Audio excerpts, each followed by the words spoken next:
All right, I'll call the meeting to order. Pledge allegiance to the flag of the United States of America, to the republic for which it stands, one nation, under God, indivisible, with liberty and justice for all. The meeting's been posted according to open meeting laws. Okay, roll call. I know you're doing double duty. President Johnson. Here. Trustee Ranucci. Here. Commissioner Arndt. Commissioner Batani. Here. Commissioner Hayes is excused. Commissioner Lederhaus. Here. Commissioner Morath. Here. All right, we will start with citizen participation per Village Resolution 2017-01. Anyone wishing to address the Plan Commission during citizen participation will be allowed 5 minutes. Your subject can be anything, whether on the agenda or not. The Plan Commission should not engage in a discussion regarding comments because it was not part of the publicly noticed agenda. Upon conclusion of this citizen participation segment, members of the audience are not allowed further comment unless they are participating in a public hearing or if specifically allowed by a majority vote of the Plan Commission due to involvement in an agenda item. Going once, going twice. Okay, we'll close citizen participation. Item 6, approve Plan Commission minutes of May 8th, 2023, and for the record, there was no June meeting. I'll make a motion, we approve the minutes as presented. I'll second it. Okay, we have a motion and a second. Any discussion or corrections? All those in favor? Aye. Opposed? Motion carries. All right, item 7, amend site plan, building plan for Union Street Plan Development District located at 2931 Union Street, ROP 00075, Steve Lambrex, applicant. Steve?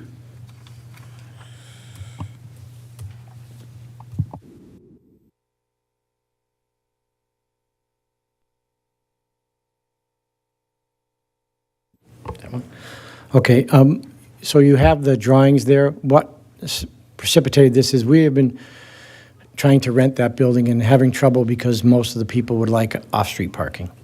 So we came up with a plan to, the very last picture I think shows our plan is on the Union Street side to create 2 parking spaces in front of, is there one more picture that's there?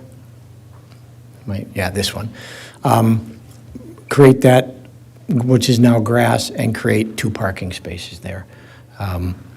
So that is our solution to gain at least 2 off-street parking spaces.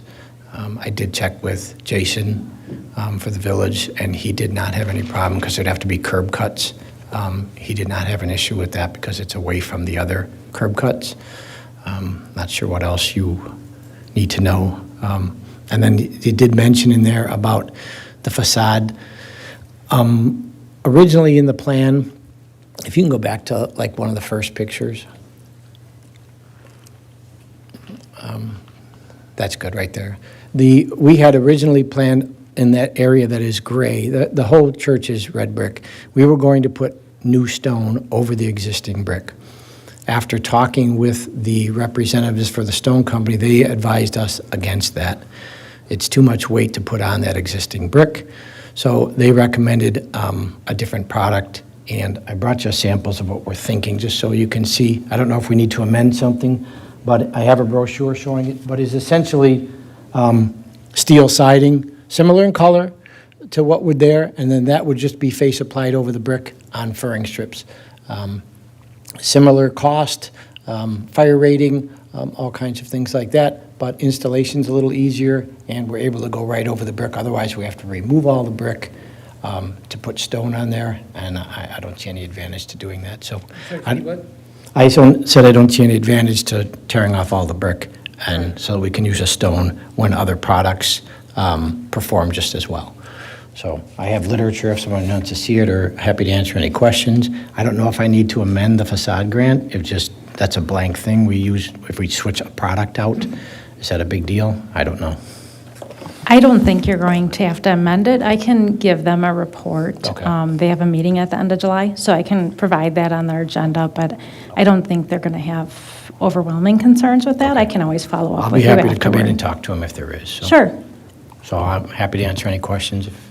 I have one question on actually, I was going to try to catch it before you had to roll back. Could you go back to the last page, or last picture, please? The parking spot? Yeah, the parking spot. I just want to make sure there's going to be enough clearance for people going down the sidewalks that would be able to clear the cars parked in Yeah, that? it's 28 feet. The depth, sorry, the depth is, the depth is 28 feet from the building to the sidewalk. So your average car is what, 16 feet maybe? So there'll be 10 Okay. feet between a car and the side of the sidewalk. Tim, does this, any concerns with the amount of, I guess, what I'll call paved square footage there? I know we had recently changed it. That was before I was on the Plan Commission, about how much of like of a front yard you could have as driveway, quote unquote. Are we going to run into any issues here? So this is basically a planned unit. So this is basically a planned unit development. So that's not a consideration or a concern. And as long as the microphone is on, Steve, there's two different renderings for the side entrance showing steps. That then is no not steps. there. There's no steps. I- Because it's okay. flush grade. That Right. was just, when she did the rendering, she put that in there and just didn't remove it when we redid it. Okay. So, yeah.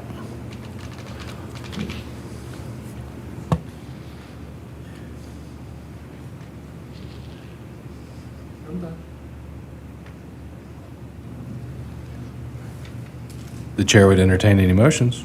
All right, I'll make a motion to approve the site plan amended for the on-site parking and exterior building materials as set forth in the submittal documents, subject to the following terms and conditions as listed, 1, 2, and 3. I will second that. Okay, any other discussion?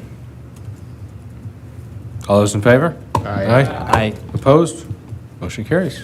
Can I just ask a question unrelated to this? Is we have been kicking back, and Tim, maybe you can shed some light on this. If we wanted this is zoned right now, it's a planned development, but the zoning has been changed to, oh my gosh, the new one that was created for, for buildings that are not, that are being repurposed. There was a zoning category that the village created for these. I can't think of the name of it at the moment, but if we wanted to ask to have the property rezoned to central business, I know the property across the street is that something that would be thought of as a possibility? I think we could take that in a separate discussion. Okay. With you, just kind of figure out what you're thinking, any modifications, and we can review the zoning aspect. I'd just say coordinate with Tim, and then Okay. if you want to bring that back at a future meeting, we could do Okay, that then. sure. I'll Yeah. shoot you and Tim an email later this week, so, okay. Sounds good. All set? All right. Thank Steve. you. All right. Moving on, item 8, discussion related to accessory buildings on residential lots. Unfortunately, the chief is out this evening, but his memo is included in your packet that you received with a couple of, I guess, reference to the ordinance, the village ordinance, and then a couple of example pictures that he's taken of similar structures, or quote-unquote, I'll say quote-unquote structures here in the village. And the question at hand is really, we do have one resident, and that is all, that has made a complaint. And of course, when, in his memo, the chief outlines that one of the property owners with one of these, again, quote-unquote structures, said, well, I disagree. So this is more of a discussion here, and I think if we're looking for any type of action, this would be a direction to staff to come back with possible action, whether it's an ordinance change or are we just going to not do anything. So I'll be quiet and let you all discuss. Look for an ordinance change to allow it or deny it. Well, Tim, you have any thoughts too? So basically, and Scott, you can jump in here. The question is with regard to the building materials, having to be similar or compatible with the residential buildings, right? And, you know, obviously you can see in some of these, they're basically just a metal frame with a tarp on top or some kind of vinyl. Some of them are, kind of a carport kind of looking structure. And I would note that, I don't want to say a lot of these, but a lot of the pictures here are non-conforming for other reasons other than the building materials. They're too close to the side yards and so on and so forth. So, I wouldn't take these as being good examples because here again, they might be violating other parts of the code. Bottom line is whenever you have a roof over something, it's a building. And it doesn't matter if it's temporary or permanent because temporary always turns into permanent. People say, yeah, I just have my boat here and I'm just going to take it down. It never gets taken down. Okay? And, communities all over are struggling with this because people go to Costco, they go to Menards, they, can buy this little Harbor Freight for this little structure and it's like, oh, it's perfect. And, they don't check and that's why you see all these things popping up. They are a building, and how you deal with them is a policy question, obviously. So, a lot of jurisdictions are simply saying if it looks like a poly shed, it's not allowed. Out in the country, it's kind of a different kind of a equation, but in an urban setting, a little bit I different. have noticed these around, and I do think that they're kind of a nuisance. I don't think they're very attractive for the village. I would be for setting some kind of policy to not allow these in the front yard, which will eliminate most of them, I would assume. I understand the need, but you look at a couple of these pictures, they just turn into exterior junk collectors. They're not covering a boat or a car.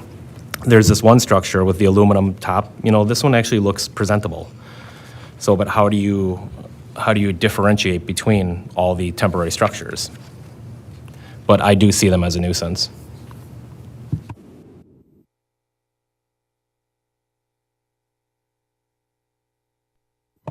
I would agree with Chris. I think that there's a couple different type of structures here, and I guess one way that we could like kind of differentiate them would be like the last one on this page is kind of like an aluminum or metal structure. It looks like all the other ones are probably just like some PVC with some sort of tarping on the top. And I guess I'm on board too with Chris saying that these are kind of a nuisance and they don't look the best in my opinion. But the metal one on the last page kind of does look presentable in my opinion. But if they're going to be sticking to these rules, then that one is obviously way too close to the front of the house. So I think something has to be done, but it's just a matter of what we can do and, the fine lines that we kind of got to draw for them. Because per the ordinance right now, these are not allowed, correct? That's the question at hand. And so if you read, you read through the ordinance and you read through the memo. So I will, yeah.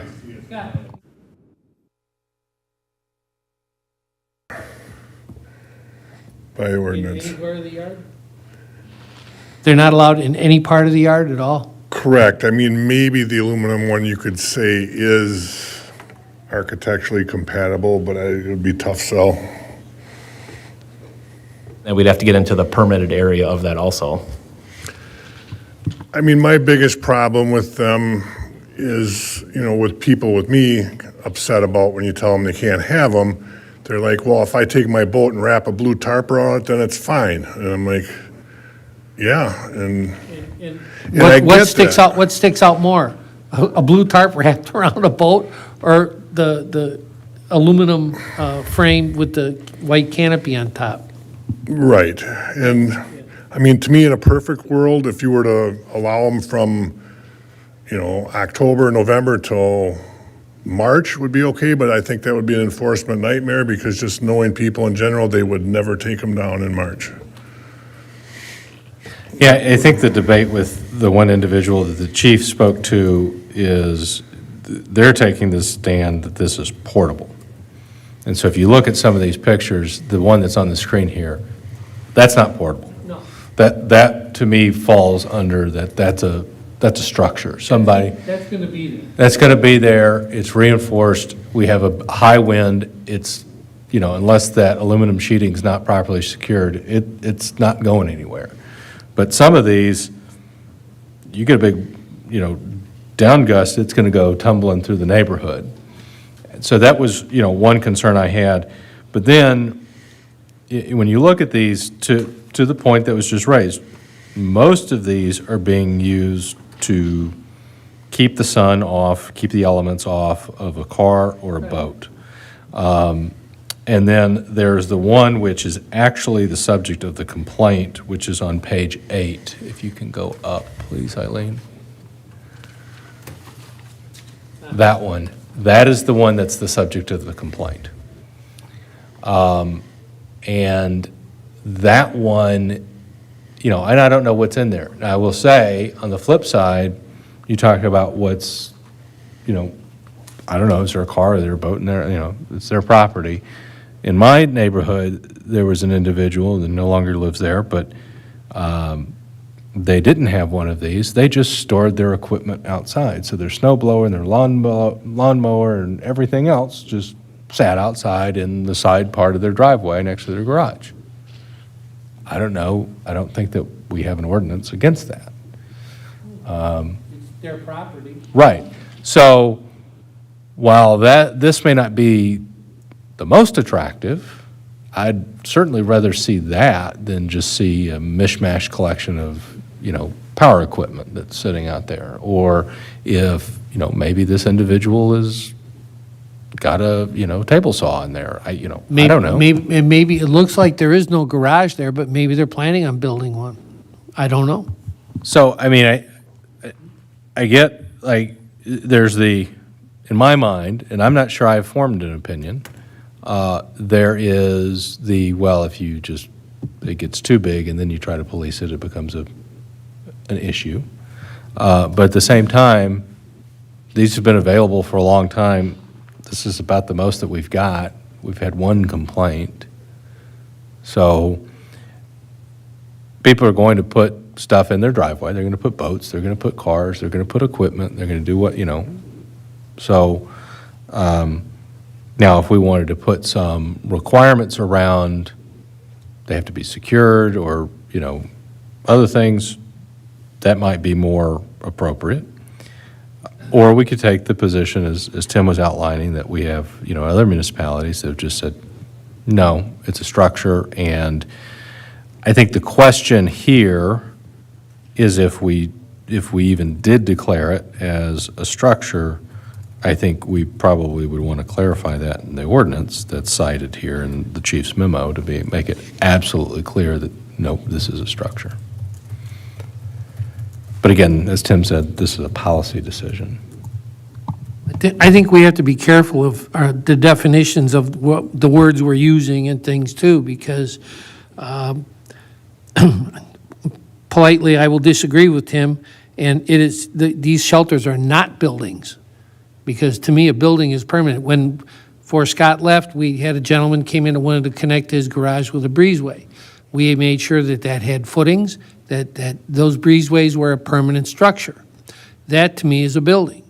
But something that's a tent or something that's put up, that's erected, I have one myself that I used for a couple of the Memorial Day yard sales, and I gave it away because I didn't like doing it anymore. But the point is that you set it up, you take it down, but like Tim's right, the wind will take it away sometimes. But we have to be careful here about, we have to tread lightly. I want to make sure that we're going to be fair with the citizens here. And we're not just going to, I just want to summarily say, no, we're not going to do that. I want to look at this and try to work things out. I mean, Webster's defines a building, anything that is built in a structure. And most definitions come up as a built structure, permanent structure with outsides, et cetera, in the Collins English Dictionary. And a shelter for cars attached to the house or existing flat roof supported by pillars Now, I think we have to come up with the definition for a temporary carport, if that's the case. I'm not advocating for it, I'm just saying we have to be careful how we do this and how we word it. So we're being fair, that's all. I agree with you, 40. Definitely want to work with the citizens, but I don't want people coming into our village and seeing this. These shed in a box, they're a great solution for somebody that is just moved into a place, they can't afford to put a shed up yet, but I would like to see that in the backyard. So I think we're dealing with two problems here, the carports that are turning into permanent, and then these shed in a boxes that should be in the backyard on a temporary basis. The carport thing, I don't know how we would distinguish between a permanent temporary carport, such as the aluminum one, and a party tent. Because I see in three of these pictures, these are party tents. These aren't carports. So I agree with 40. We have to be really careful on how we word this if we do reword the ordinance to allow these. Well, then also you have to be concerned like with sheds and buildings that, sheds that don't have a foundation. Everyone says it's temporary. It's because doesn't have a foundation. Well, they're making them over 200 square feet, They're like, I can move it. And I said, well, let me see you move it once. So, Yeah, I I think. mean, you got to watch so you encompass that in the definition of temporary. I think the placement section C starts to, what we have today addresses that, but you'd have to clarify that an equipment storage, a temporary shed, quote unquote, still needs to be put in the back. And the problem is, and I think where the resident was getting upset was, as you get further up, it's, the term includes greenhouses, detached garage, sheds. We need to clarify, what is a shed? Where do you draw that line? And is that the memo says that they're like, well, these are more permanent, this is temporary. But the problem is how do you define temporary? And are we going to have code enforcement drive around going, okay, I saw this was erected on, April 1st, you have until March 31st, and otherwise, I can say one thing, though, Matt, that I've been sitting here thinking, and Scott, correct me if I'm wrong, but if somebody were to put a shed, no, back up. If somebody were to erect a deck in their yard, okay, and it's attached to the house, then the footings or posts or whatever, they have to be at least 4 feet in the ground, correct? Yes. Now, if they put a shed up, or let's say they put a deck on their property, well, let's say it's around a pool, but the pool isn't connected to the house. Do those footings still have to be 4 feet in the ground? Not by the state code. But if the village adopts, that all construction must meet the UDC, then it would, yes. Okay, then, did you see where I'm going with this is that maybe we look at this from an aspect of being careful and thoughtful about it, then once we set it up, we got to stick by our guns.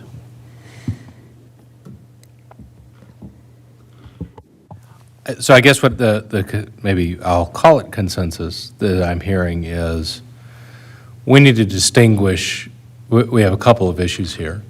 We need to distinguish the, what we'll call equipment storage or temporary shed as depicted in the image on the screen versus a carport, quote unquote, temporary.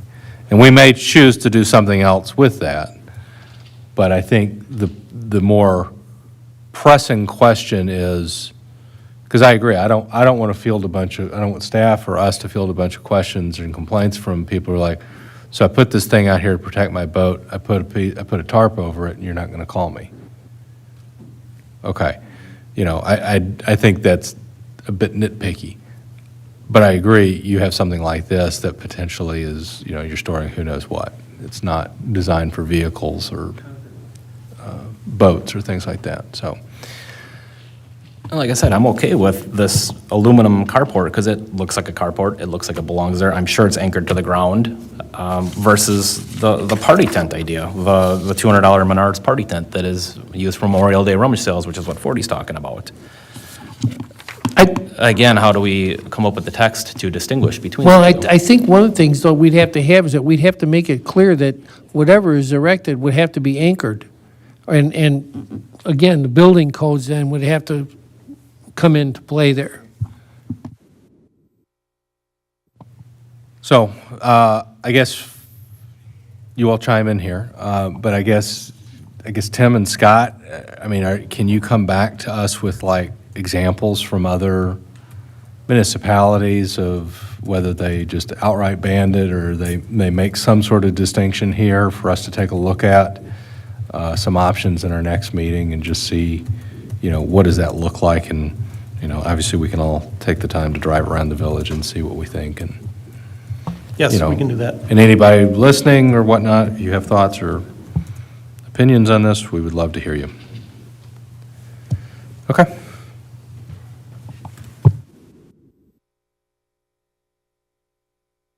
All right. Item 9, discussion related to food trucks on private property. And you see Tim's memo. Tim? So I was going through my meeting notes, and I had food trucks. And I'm not sure who brought this up. Maybe it was Matt? Or did I dream this up? It might have been Lori. I know she had an inquiry Okay. from a business owner I think I remember Lori saying something. about having a food truck on their property. Okay. And it's a restaurant property. Right. Okay. So I'm not off base. I was like, did I just dream this up?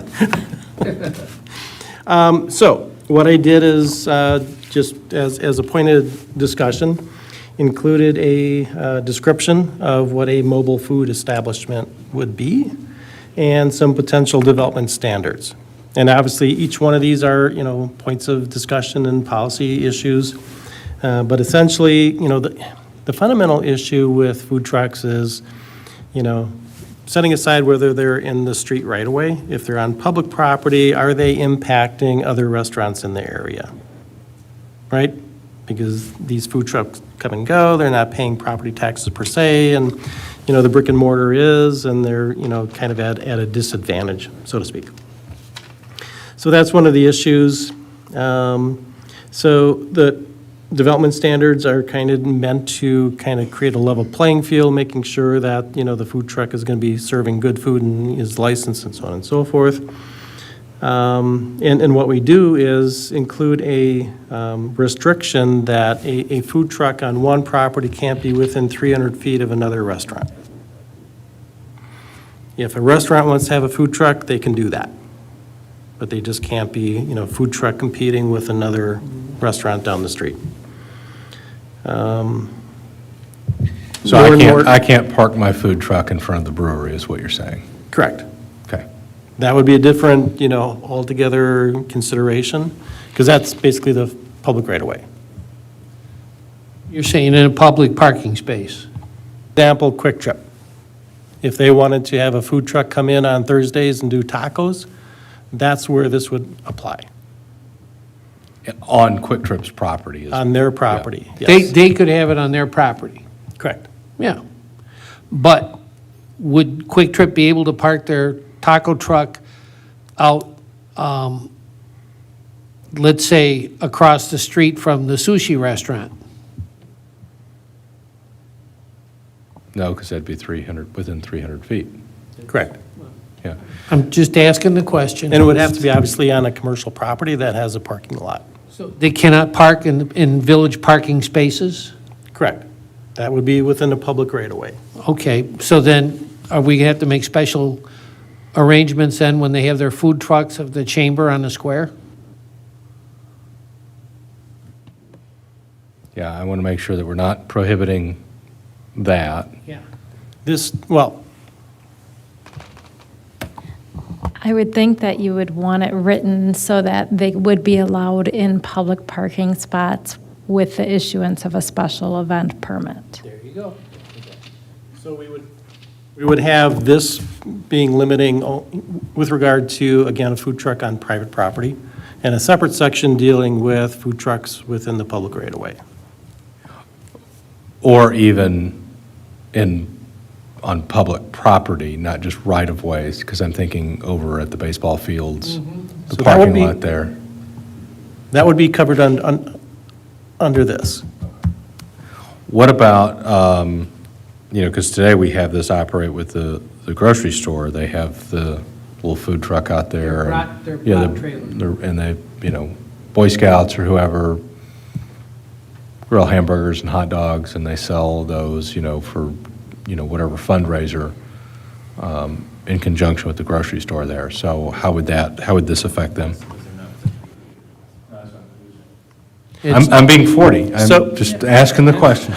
Different civic groups can raise money that way. Right. So those kind of organizations can do certain things that a private restaurant person can't do. Boy Scouts and so on and so forth, 4-H, doing that brat, grill out, whatever, they don't have to be licensed to the same extent as a full restaurant food truck. So I don't want to say we can ignore those, but we'll just ignore those. I've got a few other questions here, just a few. And again, I'm not trying to pick on anybody here, but I read through the memo, and now you're saying a motorized vehicle, movable trailer, or movable non-motorized push cart, ready-to-eat foods. So in other words, you're saying people are not allowed to prepare foods in these food trucks? For consumption. It could be pre-prepared. Well, it looks, the way I read this, it looks like they have to prepare everything there. They cannot make things to order in the truck if somebody, like you've seen on diners, drive-ins, and dives, okay? And I just wanted to make sure we don't go down that route. Yeah, I don't read it that way. It says where they're prepared and sold. So it says which ready-to-eat food and drink are prepared and sold at retail. So it's saying it's prepared. On a private, okay, but I'm. It's ready to eat when they Right, sell it. I just wanted to make sure that we weren't insinuating that they had to have everything already done, that they couldn't prepare things. Yes. Now, what's the difference between a push cart and a three-wheel bike cart? So it's basically, I can get some photos if that That was, helps. well, it was just, yeah, up at the top and under description. I can bring in some photos if that helps. I've seen them. I grew up in Chicago. I've seen them both, so I know what Okay, they are. okay. I really don't see a difference between the two. They're both propelled by human power. One's pushed and the other one's pedaled. I don't know, they're non-motorized. So I don't know what the difference is to say yes for one and not for the other.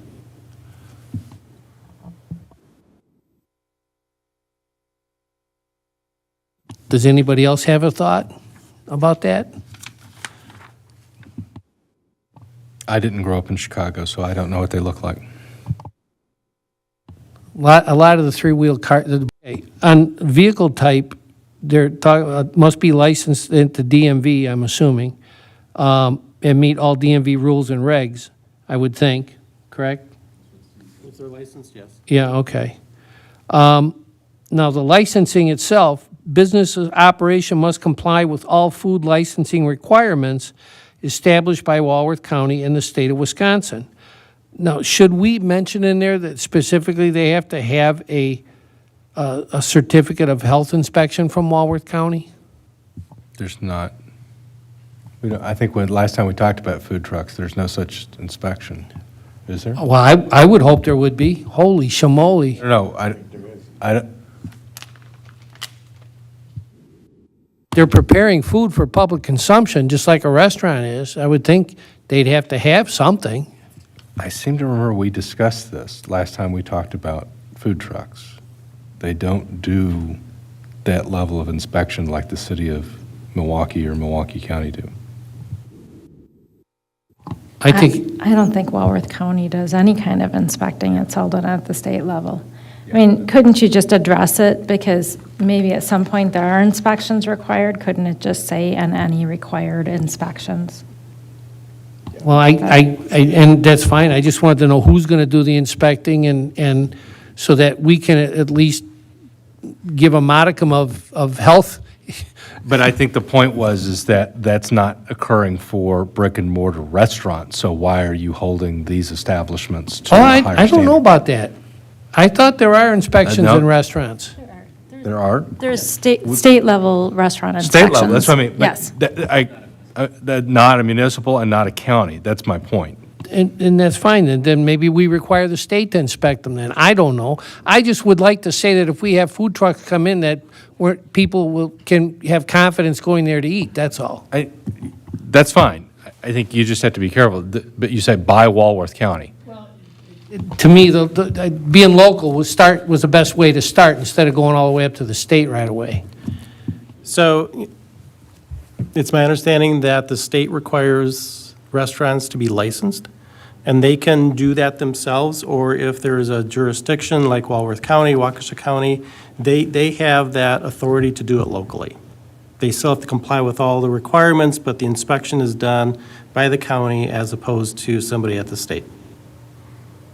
So the county is an authorized agent of the state for the licensing purposes. Is that?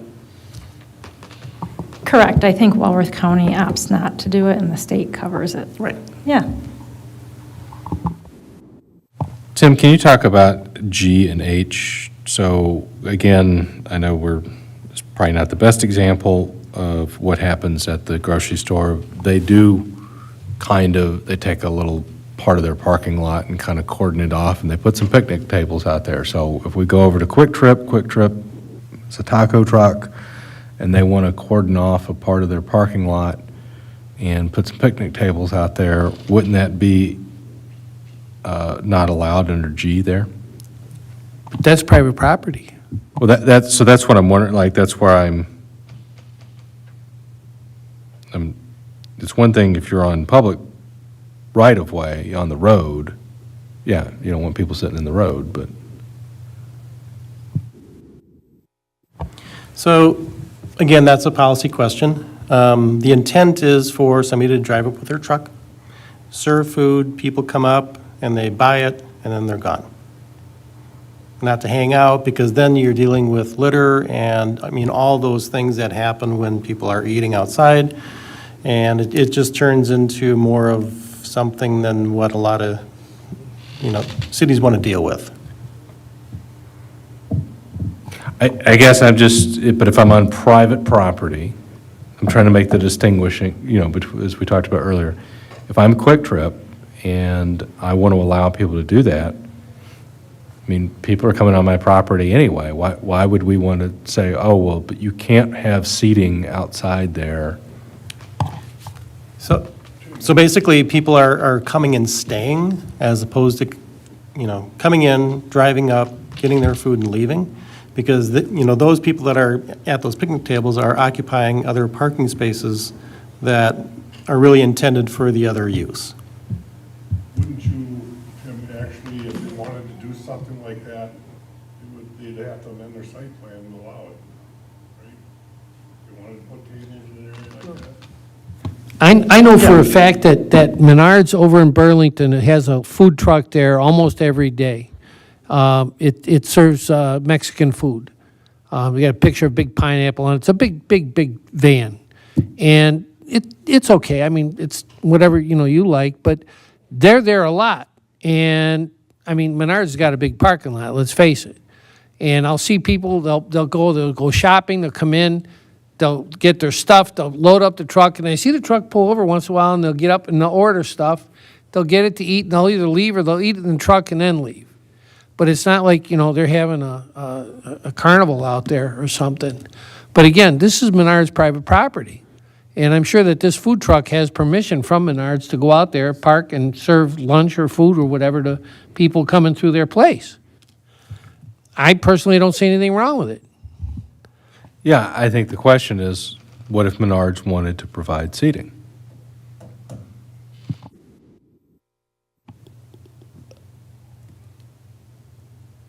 I don't know if the fact is that you're going to have a beer tent going out there all night, but I guess maybe it would behoove us to look at some of the communities that have food trucks already that allow this and have dealt with this. Because personally, I mean, I can go sit in my car and eat, but if it's hot out, I would really like to sit at a picnic table or a table with benches or something and be able to eat my food instead of in a hot car. And that's not a problem when you have like the events on the square, because then you have a public park, the square, that people can go sit in. And I get the concern that's being raised in this discussion, because you look at what we've approved and allowed for LDs and the bike nights that they do there, and that starts to become that. And that's what you're trying to avoid with G. And then same question kind of with H. Well, what if Quick Trip wants to park the taco truck, they want to own it, and they want to park it on the backside of, the store? I think our concern is in public, in the public domain. So the Pina truck, which is what you're talking about, coming down the square, setting up a table, quarantining off an area for their customers, yes, that's a problem. Whatever somebody wants to do on their private property, if Quick Trip wants to bring in a taco truck once a week, it's none of our concern, as long as it's not a permanent thing. I Right? agree. I agree. It's none of our concern, so we have to word it so that it's allowed. Well, unless, they put out picnic tables.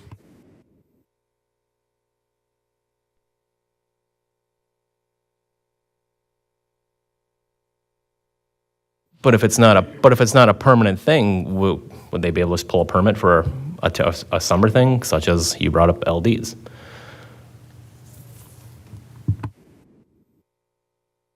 I think the real issue, listening to this, is that, I'm going to attempt to summarize it, but, when we approve a site plan for a business, like say a restaurant, for example, we look at the capacity of the restaurant, and that's how we determine the number of parking spots required at the restaurant. Now, with their site plan, they might have had outdoor benches or picnic tables. So in that case, I don't know if it would matter if people are using that seating for eating at a food truck. But the concern is when you have maybe a business that decides they're going to have a food truck on a frequent basis, and they're taking up their regular parking spots for picnic tables they've put out for that, and now you have overflow parking going on the road or something that wasn't intended. So I think that's kind of the issue we're trying to get to. So maybe there's a way we can be wording that, where, yeah, if it's like one night, it might not be a big deal, but now you have a business who decides, we'll just put the picnic tables out all summer, and now they don't have enough parking capacity on their site. I would tend to agree with you on that. Yes, I would agree. And maybe what we might want to do then would be to look at the situation and say, well, first of all, if you're going to come out here, they should have some kind of a permit from the village to come in. We public, because we used to have ice cream vendors that went through the village some years back, but they had to come in to get permits, correct? Yes, if there's an ice cream vendor that's driving around the village, they have to come in and get. Getting at though is if let's say a food truck goes over really well and they're finding out that their business is actually doing well enough that it pays for them to come out back to East Troy on a regular basis.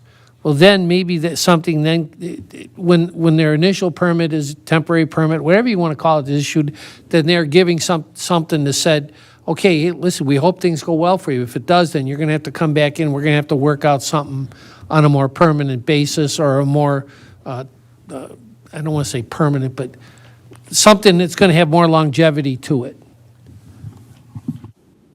So I think then what we need to see, because the confusion here is the distinguishing between, as we talked about at the beginning, the difference between a public right-of-way versus private property. And I think on the private property side, there's more debate here, and it would be helpful to see, kind of like with the previous topic, what are other, municipalities doing in this area before we make a decision. I think the public right-of-way piece is pretty straightforward, and I think we could craft something on that I got some things right here from the state of Wisconsin on food trucks. And one of them said, it surprised me, it says, all mobile food establishments must return to its service base no less than once every 24 hours for servicing, maintenance, et cetera, et cetera. It's got all sorts of guidelines and rules. And that's there. fine, yeah. So let's take a look at that and make sure that we're, again, we do have some of this operating as is, and, and I know it's in the town, not the village, but, we have like the Hive where they have activities over there with food trucks and other things, and let's just be, commonality as to how we're doing things.